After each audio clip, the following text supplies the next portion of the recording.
Hello Anamika Duwara.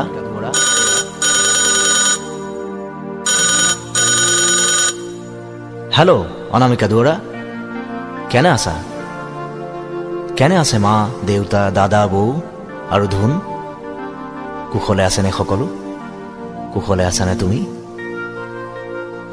কি কৈছা? মোক চিনি পোৱা নাই? আহ, কি যে নিষ্ঠুৰ ধেমালি কৰিব পাৰা তুমি।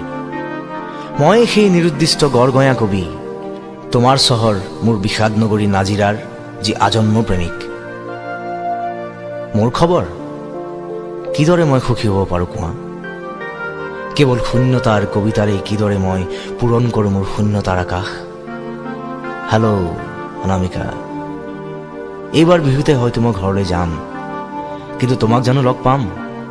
তুমিতো ক্ৰমশ মোৰ পৰা আঁতৰি গৈ আছা চিনাকি ষ্টেচন এৰি গুচি যোৱা এখন স্বপ্নময় ৰেলগাড়ীৰ দৰে। আৰু নোৱাৰি বুজিছা,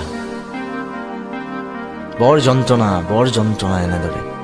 প্ৰতিবাৰেই ভাবোঁ এয়াই যি অন্তিম ভুল কৰিলোঁ মই, এনেদৰে অসময়ত টেলিফোন কৰি তোমাক আৰু মই অতিষ্ঠ নকৰোঁ কেতিয়াও নকৰোঁ।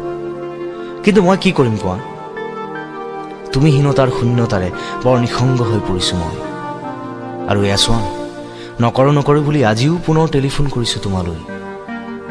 অনামিকা দুৱৰা, মই কি কৰিম কোৱা?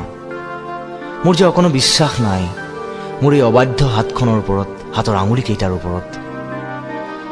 নিসংগতাই অতিষ্ঠ কৰি তুলিলেই যে মোৰ হাতৰ আঙুলিকেইটা অস্থিৰ হৈ পৰে ডায়েল কৰিবলৈ তোমাৰ telephone number 225172। Hello' Anamika, hello'.